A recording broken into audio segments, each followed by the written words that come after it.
Have you ever whispered to yourself that you're tired of being strong, not because you're weak, but because you've carried yourself through too much for too long with no one really seeing you? You're the one who holds everything together, the one who smiles even when your heart is collapsing, the one who says, I'm fine when you are, anything but. And maybe somewhere along the way, you started to believe that needing someone was dangerous, that falling apart made you less lovable, that asking for help would make you a burden. But the truth is, your exhaustion is not a flaw. It is not failure. It is the natural result of surviving without being held. And if you ever wondered why someone can leave you and move on, why you stay stuck, why you still check your phone months later, why you still think maybe, just maybe, they'll remember you. It's not because you're obsessed, it's because your nervous system linked them to safety, belonging, identity. You don't miss the person. You miss the moments where you felt for a second like you mattered, like you were seen, like you existed. And now, even after all the silence, a part of you still hopes. Maybe one message, maybe one look, maybe one miracle will make it all make sense. But this video is not about pretending to be okay. It's not about being stronger. It's not about deleting photos or repeating affirmations. It's about understanding why letting go feels like dying, and how the real healing doesn't happen when you push yourself to move on, but when you finally turn around and face the one person you've been avoiding this whole time, the version of you that's been waiting for you to come home. Emotional attachment is not a decision. You don't stay because you want to. You stay because your nervous system thinks it needs that person to survive. When someone makes you feel seen, wanted, desired even for a moment, and then pulls away, your brain interprets the absence as danger. And your entire system goes into fight or flight, not because you're weak, but because you were wired to seek safety and connection. If love was inconsistent when you were young, your body learned that love means hoping, earning, performing. And now as an adult, you meet someone who's hot and cold, available and distant, and something in you gets hooked, not by love, but by familiarity. They mirror the very wound you never got to heal. And your body doesn't know it's a repeat. It thinks this is your one chance to finally be chosen, finally be enough. And every time they come back after pulling away, every time they give you a crumb of attention, your brain releases dopamine, the same chemical that keeps people addicted to gambling. It's called intermittent reinforcement. And it's the most powerful emotional addiction known. You weren't crazy, you were chemically bonded, you weren't desperate, you were trying to survive. And in that survival, you started to shrink. You stopped asking for what you needed. You justified being ignored. You called it love, but it was absence. You called it passion, but it was anxiety. You called it hope, but it was the inner child trying to win a battle that ended years ago. You thought if you just became more loving, more quiet, more understanding, more perfect, they would finally stay. But what you didn't realize is that the moment you made yourself smaller just to keep someone around you, were already alone. Sometimes we don't stay because of love. We stay because of fear, the fear of emptiness, the fear of not being chosen again, the fear of starting over. When you've built your entire sense of self around someone else, losing them feels like losing oxygen. And yet so many people live like this for years, quietly, breaking in silence, because the pain of being alone still feels safer than the pain of being forgotten. We don't talk enough about the women who sleep next to partners who don't see them anymore, who walk on eggshells, trying not to provoke, who cry silently in bathrooms because they can't bear to explain the same pain again to anyone. We don't talk about the mothers who stay strong for their children while feeling completely destroyed inside, or the men who have no space to grieve because pain is still seen as weakness. We don't talk about how hard it is to leave when you still have to see their face every day because you work together or live under the same roof or share custody or bills or birthdays. We assume leaving is a door you just walk through, but no one prepares you for the grief that comes in waves for the body that still wakes up, craving their voice, their touch, their presence, even when your mind knows better. And this is why telling people to just let go is not only cruel, it's useless. Because this isn't just emotional, this is physical, neurological, spiritual. Your body is still wired for their absence to feel like danger. So the question is not, why can't I let go? The question is, what am I afraid will happen if I do? Because for many people, letting go means facing the parts of themselves they've been avoiding for years, the loneliness, the silence, the sense of worthlessness that comes up when there is no one left to distract them. Healing doesn't begin when you move on. It begins when you stop running from yourself. And maybe that's why you keep checking your phone, hoping for a message. Not because you want them back, but because some part of you still believes their validation would make the pain make sense. And the worst part is how quickly we turn that silence into self-hatred.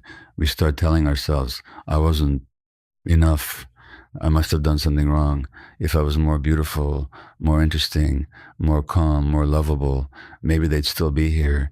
We replay every conversation, searching for clues. We read into every text, every pause, every goodbye, like it holds the answer to our unworthiness. And then comes the shame. Shame for staying too long. Shame for loving someone who didn't love us back. Shame for not walking away sooner. And in that shame, we hide. And in that hiding, we forget something crucial, the fact that we were never supposed to prove our value to anyone. You don't stay because you're broken. You stay because you were taught to make yourself small, to keep others close. And now you're learning how to undo that. You're learning that love isn't supposed to feel like anxiety. Love isn't supposed to feel like negotiating your worth every day. Love isn't supposed to make you feel invisible. You're allowed to miss someone and still choose peace. You're allowed to grieve someone and still walk away. You're allowed to love someone and still say, this is not love that feeds me. This is love that depletes me, and I deserve better. Most people don't realize how much their emotional attachment is rooted in their childhood wounds. The people we chase in adulthood often mirror the emotional climate we experienced when we were young. If you had to earn attention as a child, if love was inconsistent or unpredictable, if affection was given and then taken away your body, learn that connection comes with anxiety, not ease. And so later in life, you find yourself drawn to partners who feel familiar, not because they're safe, but because your nervous system recognizes the chaos and calls it home. And that's why you don't fall for the ones who are stable, who text back, who show up, who see you. You say they feel boring, but what you really mean is your body doesn't know how to exist without anxiety, without proving, without performing. And this is the part no one tells you. Healing will feel unfamiliar. Peace will feel wrong. Consistency might feel flat. Because when you've been wired for intensity, when you've lived on emotional roller coasters, a quiet presence will feel like absence, and a gentle love will feel like disinterest. So please don't mistake safety for lack of passion. You're not broken, you're just adjusting. You're reprogramming your entire nervous system to understand that calm is not danger and that love should not feel like survival. Some of the deepest healing begins the moment you stop chasing highs and begin learning to breathe in the quiet, to sit with stability, to trust in consistency. That is how we relearn love. And here's something else that often goes unnoticed. We tend to hold on tighter to relationships we've invested the most into. Even when those relationships are hurting us, the longer you stay, the harder it feels to leave. Not because it's working, but because your brain equates effort with value. It's the sunk cost fallacy. We tell ourselves, if I've given this much, it must mean something. I've sacrificed, I've waited, I've tried, I can't just walk away now. But sometimes holding on is not proof of love, it's proof of fear. Fear that all of it will have been for nothing. Fear that we were wrong about who they were. Fear that if we leave, we'll have to face the truth that we were never really seen in the first place. And so We stay not out of hope, but out of grief, because letting go would mean mourning a future that will never come, a version of them that only existed in our mind and ourselves for believing in it for so long. This is why letting go hurts. It's not just about losing them, it's about losing who you thought you could be with them. And that deserves to be grieved. It deserves to be honored because your love was real, even if theirs wasn't. Your effort was real, even if they couldn't meet it. And your pain is real, even if no one else understands it.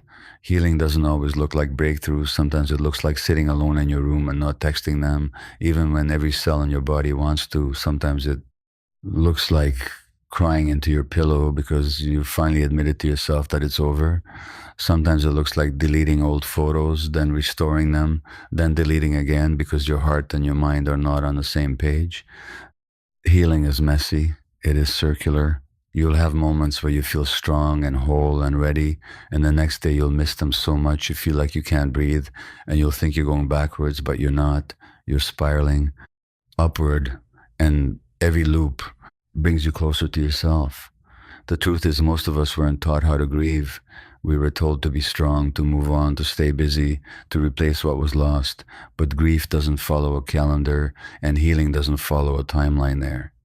There's no deadline for letting go, only moments of choosing peace again and again and again. And one of the most powerful things you can do is create a ritual for your release, not to erase the past, but to honor it. Write them a letter. You'll never say everything you couldn't say. Let the pain speak and then burn it or bury it or tear it up into the wind. Do something that signals to your nervous system. This chapter is complete. Your unconscious needs ceremony. It needs symbols. This is not weakness. It's how humans heal. When we integrate the emotional with the physical, with the spiritual, we stop being haunted and start becoming whole. Some people will never apologize, not because they don't know they hurt you, but because taking responsibility would destroy the image they have of themselves. And some people will never change, not because you didn't love them enough, but because their wounds are louder than your presence. And the closure you seek will never come from them. It has to come from you. Closure is not something they give, it's something you create when you stop waiting for them to fix what they broke and start choosing yourself instead. And part of that means forgiving yourself, not for loving them, but for abandoning yourself in the process. For the times you stayed quiet when you should have spoken, for the times you made excuses when you should have drawn boundaries, for the times you accepted crumbs because you didn't know you deserved more, but now you do. Now you know. And that changes everything. Forgiveness is not saying it was okay. Forgiveness is saying, I'm done carrying this pain in my body. I'm done letting this story define me. I'm done letting their silence shape my worth. You may never understand why they treated you the way they did, but you can still choose to no longer make yourself pay for it. Healing is remembering your own face after staring at theirs for so long. It's recognizing that you were the one who kept showing up, you were the one who kept trying, you were the one who loved deeply, even when it hurt. And that doesn't make you foolish, it makes you brave. There will come a day when you wake up and your first thought is not about them, when their name doesn't echo in your chest like it used to. When you hear a song you once shared and feel a softness instead of a sting, and that day will not arrive like a celebration. It will arrive quietly, almost unnoticed, like a breath you didn't realize you were holding and finally released. But to get there, you have to choose yourself over and over, especially on the days when it hurts, especially when you miss them, especially when your body tells you to go back to what was familiar. And in those moments, you whisper to yourself, I choose peace, even if it's lonely. I choose myself, even if it's hard. I choose healing, even if it takes time, because your life doesn't begin when someone loves you. It begins when you stop waiting to be chosen and start becoming the one who chooses you. And that means building your own safety from the inside out. It means learning how to self-soothe, to sit with discomfort without abandoning yourself to hold your own hand. When the world feels cold, to rest. When your nervous system screams for distraction, to say no. When your body wants to people please, to say yes. When your heart whispers for space to feel and you do not need to become some perfectly healed version of yourself to be worthy.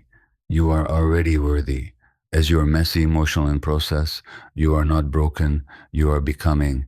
And the truth is, there will always be a part of you that remembers the pain, but memory is not identity. You are more than what happened to you. You are more than who left you. You are more than what you had to survive. You are not here to prove your value.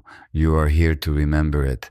And every time you choose peace over chaos, every time you stop chasing what hurts, every time you come back to yourself, instead of running toward another, you are creating a life that loves you back, a life rooted in truth, in softness, in strength, a life that does not demand your exhaustion to feel safe. So here's your permission to let go, not with anger, not with bitterness, but with reverence for who you were and who you're becoming. Thank the pain for what it taught you. Thank the silence for what it revealed. Thank the past for shaping you, and then walk forward lighter, freer, more whole than you've ever been before. Because letting go is not losing, it's returning. It's not forgetting, it's remembering. It's not weakness, it's the sacred art of finally coming home to yourself.